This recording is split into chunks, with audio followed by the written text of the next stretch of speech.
everybody. Welcome to the latest installment of MSP Business School. As always, I'm your host today, Brian Doyle. And with me today, I've got a very special guest joining me from across the pond today, which is nice as well. I want to welcome Sam Glynn to the show. How are you today, Sam? I'm super, Brian. Thanks a lot. Yeah, it's. I think it's morning for you and it's evening for me. So yeah, we'll see how this works We have out. just crossed over the afternoon benchmark now, so I think we're working the same time or Okay. somewhat. Yeah. But anyhow, folks, Sam, I've asked Sam to come on as Sam really is very well versed in the world of GRC. His organization, Secure and Assure, that he founded, is really there to help MSPs and small to mid-sized businesses achieve the compliance requirements that they might be facing. But Sam, maybe before we get deep into what you're doing today, you could talk a little bit about your background and how you arrived at launching Secure and Assure. Yeah, sure, Brian. Yeah, I suppose through college I did a computer science degree, so I came out of college as a computer programmer, and then was working with financial services firms within the IT teams there, and then kind of taking on IT management roles, managing teams, managing projects, system integrations, all that fun stuff. And part of that was managing vendors, other IT providers that provided services in. So that was for about 15 years, and then jumped out of that in 2012. And started just doing independent consulting, advisory, still in the financial services world, regulated world. And that kind of path took me from general IT, kind of project management, IT management, into, in the run-up to GDPR, the big data protection world in Europe, going down the data protection route until kind of the compliance side of that ended, and we started getting into the legal side, so I left that to the legals.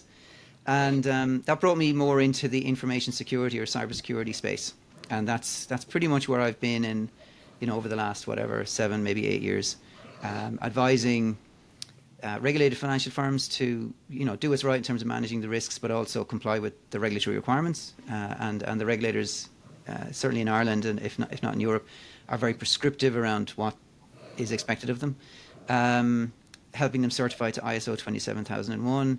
And then naturally helping them get a handle on their suppliers, and one of their biggest suppliers would always be their IT MSP. So more recently, it's actually helping the MSPs or the SaaS providers or those that are selling into regulated firms or enterprise firms to up their game, increase the maturity of their approach, so that they kind of meet the expectations of these regulated large firms. And I think you touched upon a few things there that people might not completely understand, as MSPs, or many of them are just entering into the GRC journey or compliance journey, if you will. But really, when you talk about running a GRC program, there's a reason there's 3 letters there, right? In some respects, there's really there's more to it. There is, you talked a little bit. There's a risk management process. Then there's framework alignment. And that could be for compliance reasons or just, a robust cyber program, right? Ensuring you can be, here in the States, insurability is a little different than what Cyber Essentials does, but certainly we need that.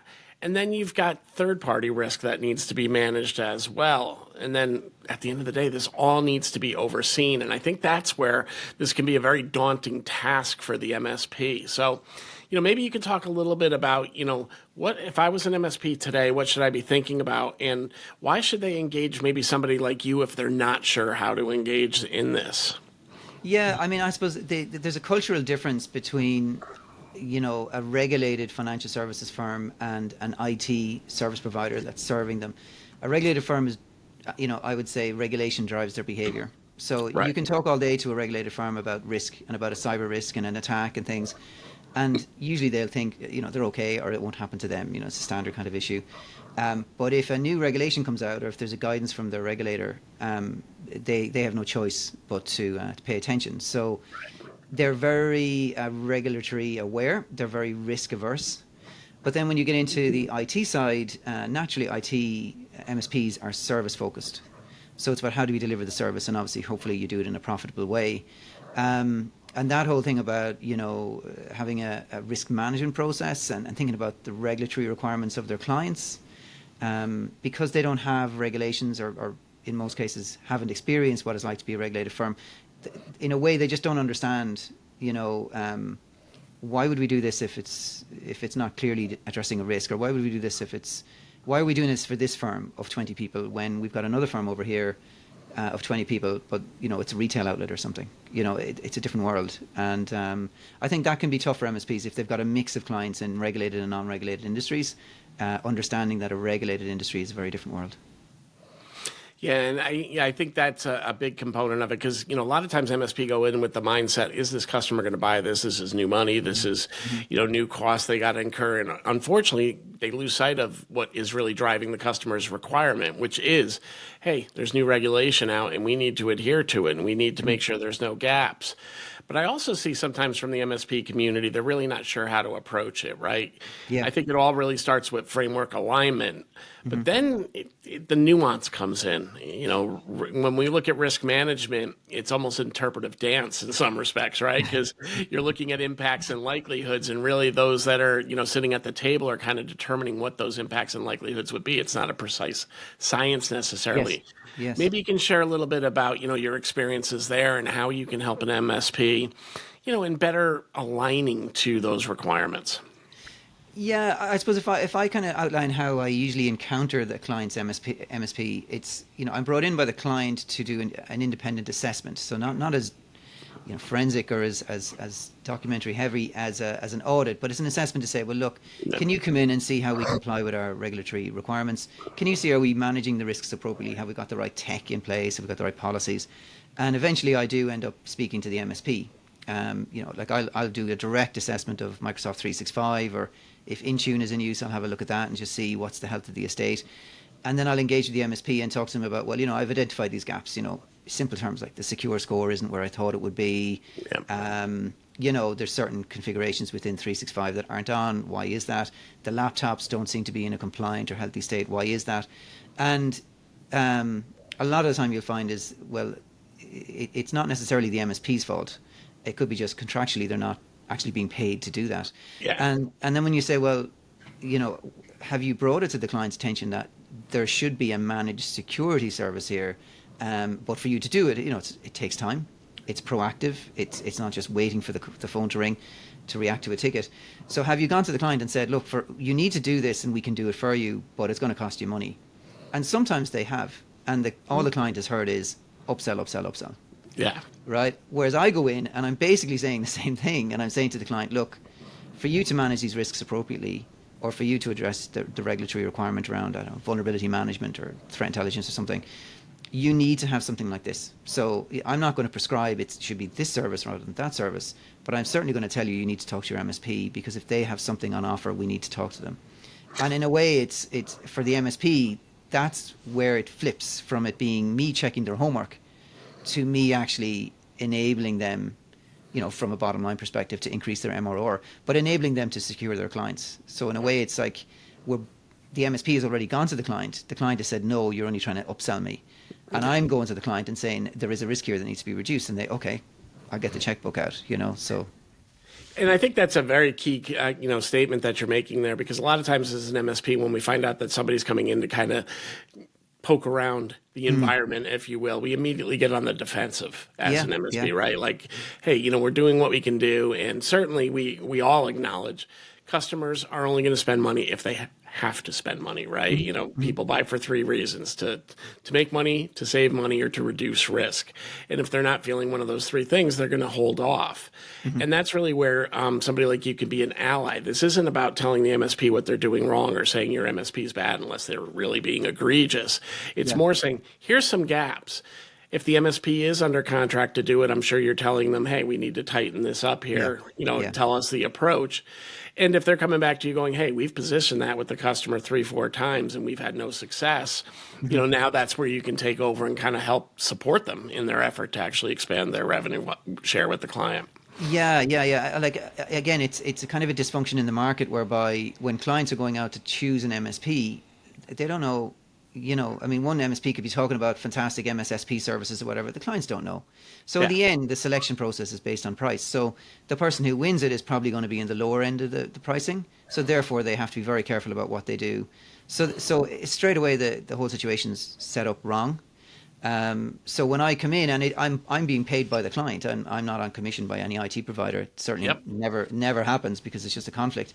So the client has asked me for my advice, and I am giving them independent advice. I don't sell services. I don't have any MO Right. or You're myself. never going to do that work, so you're It's anti-competitive. it's not that. So if I go in and say to the client, "You've paid me to give you advice, and this is my advice," and one part of that is we need to change the nature of this contract because they need to do work for you. It's valuable to you, and in return, you need to pay them. That can really help unlock this. So like a lot of the time when I look at the MSP or I look at the security estate or the health of the estate, I will look at the contract because it's the contract that matters. The contract doesn't matter until it's the only thing that matters. So even if there's an MSP that's doing a good job and has a high secure score, I'll still look at the contract and say, well, are they actually contractually obliged to do that? Because they may stop doing that. So it might be healthy the day I check, but they might get busy. They might decide we're not getting paid enough, so they stop doing it. So a lot of time it does go back to the contract. What is in the contract? What are the obligations? Are they meeting their obligations? And are their obligations missing? And if the MSP doesn't have the ability to deliver those services, that's where it gets a bit sticky. Yeah. Because I'm still saying to the client, you need these capabilities, but your MSP can't provide them, or I don't believe they can provide them. They're not able to even come back to you on the service tickets. I certainly wouldn't trust them with the security side of things. Right. If they're not performing well overall as it stands, adding more services isn't going to be the solution.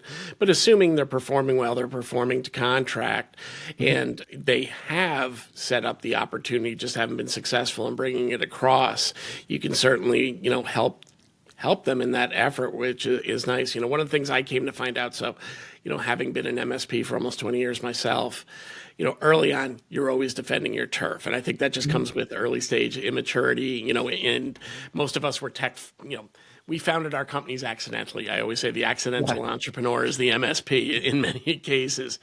And we don't want to show what we don't want to know. But after we learn a little bit about those kind of things, you find there's grace in what you don't know. It's actually better to be able to say, hey, here's where we stop. Here's what we don't do. Here's what we do. Here's what we're capable of. And work with somebody like you, because you'll find more times than not, you're actually going to bring the MSP more business than you are going to be in removing them from the equation. Yeah, back to the core premise here. If they're doing to me a good service, because sometimes what happens is I'll come in and I'll do an assessment, and maybe there are gaps in the security, and what the client will tell me is, look, we're not really happy with them anyway, regardless of security. Our laptops aren't reliable. We're not getting new kit fast enough or whatever. And in a way, my assessment is kind of the door that's potentially used to just change the relationship or change the partner. But if the partner is doing a good job, and if they have the services available that I'm suggesting to the client that they need, then the natural place to go is just buy those services from that provider. Beautiful.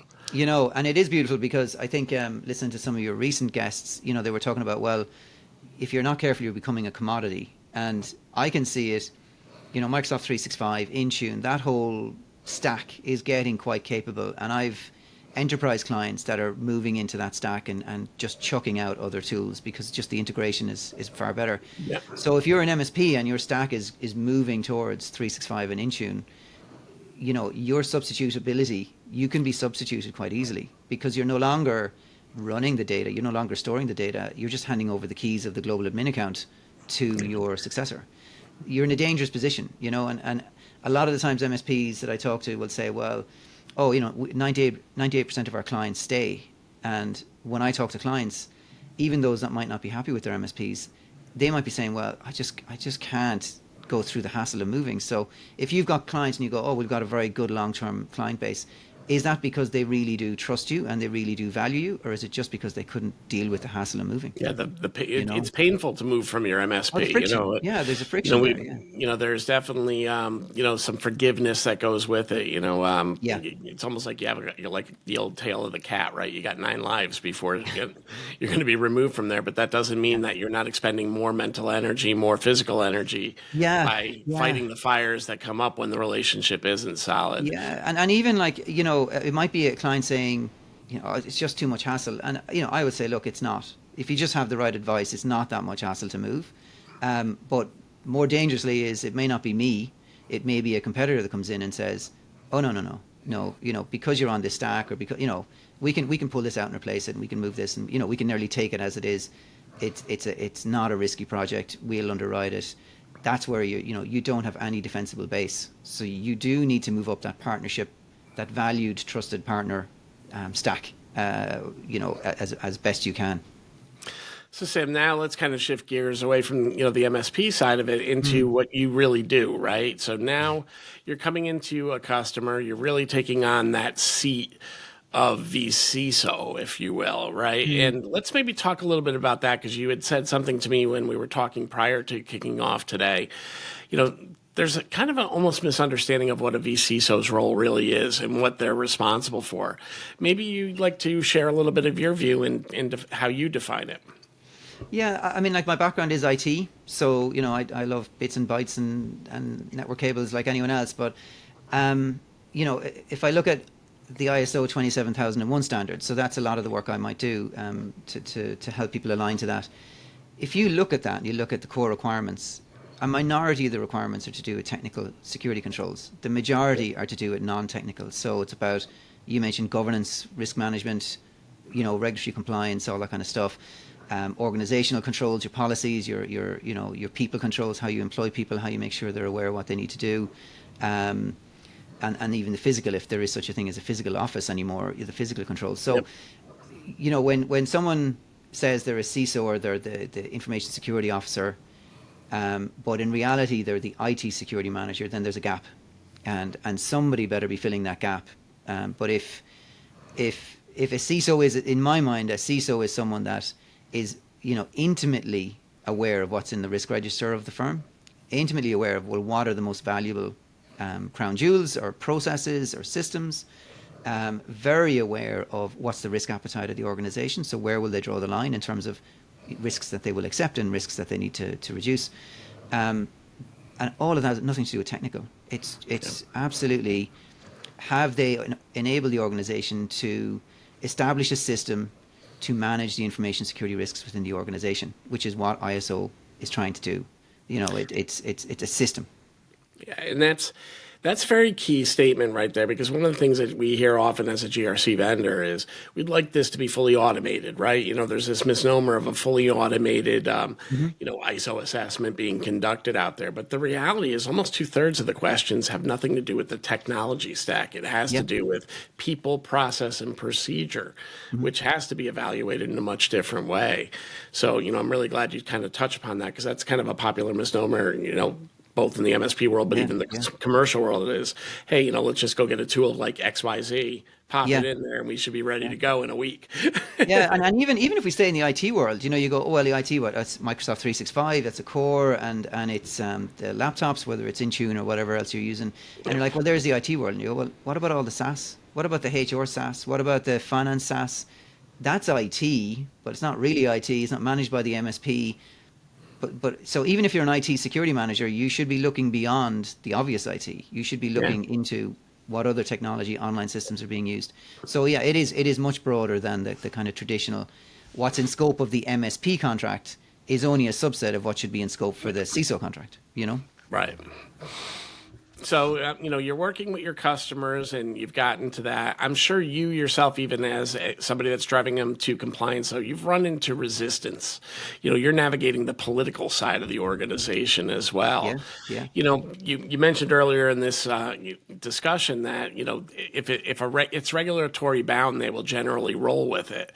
But what if it's not regulatory bound, but it's really just good sound advice, right? Because one of the things that we know is a lot of these regulations, because of the times that they're written, aren't necessarily up to date for today's threats. Anymore. So how do you approach something like that, Sam, if you don't mind me asking? Well, with a regulatory firm, you have to say, look, regulation is the floor, not the ceiling.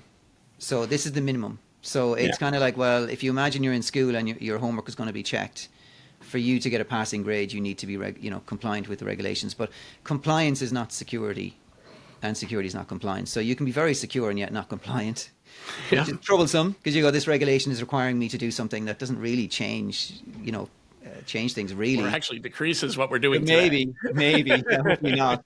But on the when it's not a regulatory piece, so you can say, well, it's this clause and this subclause. And a lot of the time, anyone that's read GDPR will see it's all about principles and proportionality. It's not very prescriptive. It's all about appropriate. And then the question is, well, what's appropriate? And the answer you get is, well, I can't tell you. You have to work it out yourself. So you go back into risks. You go back into what's proportionate. Well, what's the risk? And what's for your organization and the risk that you are exposed to or your clients are exposed to? To me, I always go back to what would a reasonable person think is reasonable? Yep. So a reasonable person would think that a pillar bank, a countrywide bank, where they would draw the line is much, much higher in terms of the money they would spend than a 20-person local credit union, credit institution. It's the risks are different and the resources are different. So it's a lot of the time the challenge I have actually is you'll have small financial services organizations, but their board members have come from very large financial services organizations.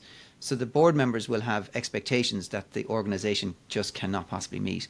And it's actually putting everyone in a room and trying to get them to agree what is our shared view, what is our target state as an entity, as an organization, what's our risk appetite, what can we say is acceptable and not acceptable. And then that at least sets the bar for everyone on the ground doing the real work.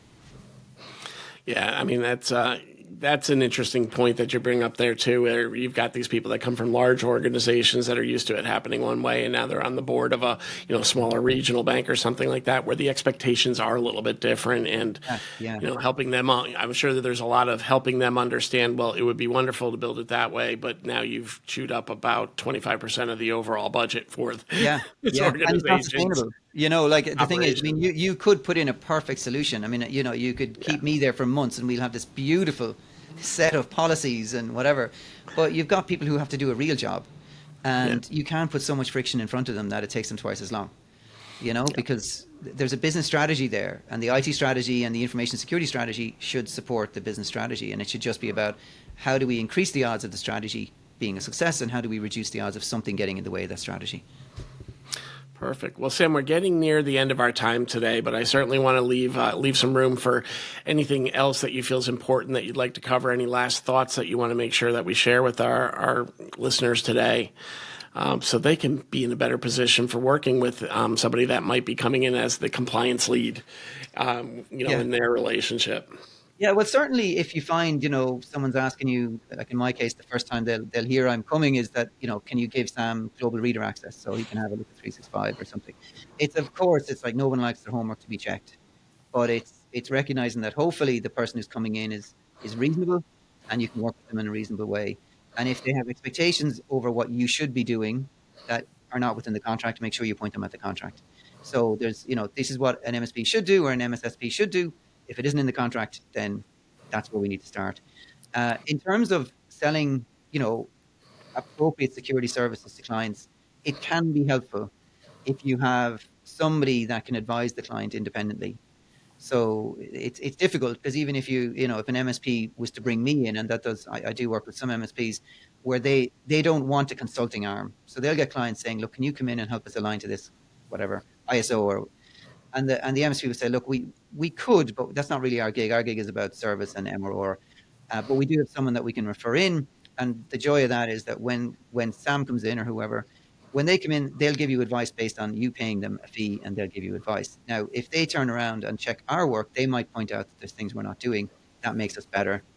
Or more likely, they'll come in and they'll suggest things to you that we've already suggested to you. You didn't say yes, but he might be able to convince you that it's the right investment. So it can work very well as a partnership, but both sides, the assessor, the CISO, and the IT MSP need to think about, well, what's the right thing for the client here? What's the long-term outcome that we need for the client? Yeah, I mean, I think that's what we should all be thinking, right? What is the long-term outcome for our clients? Can we do things in a better way than we did today? For those that are watching on YouTube, you saw that I flashed up, what the URL and LinkedIn address for Sam. For those of you that are listening on podcast, whatever your favorite listening platform is, just know in your show notes you'll be able to see the link to Sam's both LinkedIn profile and to his website. So, please go out, visit with him, ask questions if you've got them.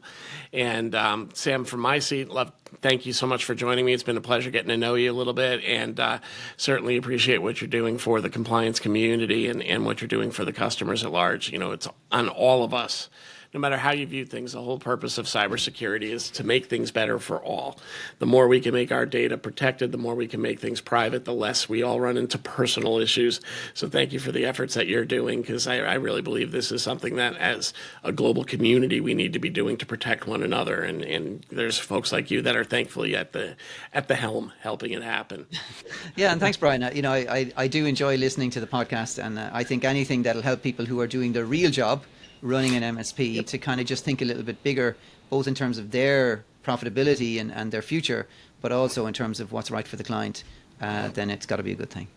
All right. Well, thanks again, Sam. We look forward to speaking to you again in the future. And for listeners, if you've got any questions for Sam, again, reach out to him via LinkedIn or via his website. Otherwise, we'll see you again next week. Take care, Thanks, all. Brian.